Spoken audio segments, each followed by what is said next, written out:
Ramzan special अफ्तार के लिए बहुत ही क्रिस्पी पालक पकोड़ा बनाकर तैयार करेंगे। इसके लिए मैंने यहाँ पर 3 अदद आलू लिए हैं, इनको छीलकर इस तरह से हमने छोटे-छोटे पीसेस में, क्यूब में हमने इनको काट लेना है। इस तरह से पहले लंबाई शेप में स्लाइस में काट लेंगे, फिर इसके बाद इस तरह से हमने इसकी कटिंग कर लेनी है। यहाँ पर आलू हमने काट लिए हैं, इसके बाद 2 अदद मैंने बड़े साइज़ के प्याज लिए थे, इनको भी बारीक इस तरह से लच्छों में हमने काट लेना है। हरी मिर्चें 4 से 5 हैं, इनको भी बारीक काट कर बारीक कटा हुआ, 2 मुट्ठी हरा धनिया है, साथ ही पालक है, तकरीबन 2 प्याली पालक के हैं, इनको भी हमने बिल्कुल बारीक काट लेने हैं। तो यहाँ पर तमाम सब्जियों को मैंने काट लिया है।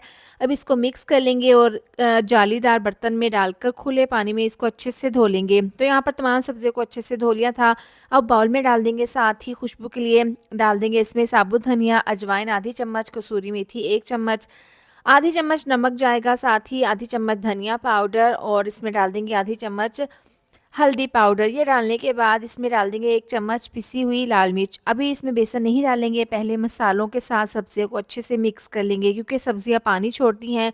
तो इस तरह से मिला देने के बाद इसमें 2 बड़े चम्मच जाएंगे बेसन के, साथ ही इसमें 1 से 1.5 चम्मच कॉर्नफ्लोर डाल देंगे। इससे ना पकौड़े बहुत ही क्रिस्पी बनेंगे।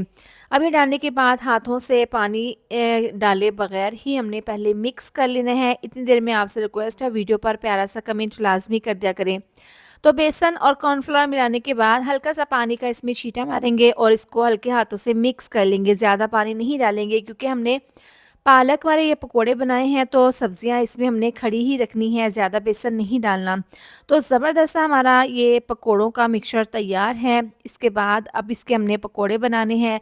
तो पैन में ऑयल को मैंने गर्म कर लिया था। इस तरीके से तकरीबन 2 चम्मच जितना ये मिक्सचर डाल देंगे और इसका ज़बरदस्त सा पकोड़ा बनाकर तैयार कर लेंगे। पैन में इस तरह से ये पकोड़े डालकर इनको हिलाना बिल्कुल भी नहीं है। जब आपको लगे कि नीचे से फ्राई हो गए हैं, तो इसकी साइड को चेंज कर देना है। देखिए एक साइड से अच्छा सा कलर आ गया है और पकोड़े भी हमारे देखिए कितने ज़बरदस्त से बनकर तैयार हो गए हैं। अब दूसरी साइड से भी हमने इनको फ्राई कर लेना है। तो लीजिए दोनों साइड से बहुत अच्छा सा गोल्डन क्रिस्पी कलर आ गया है।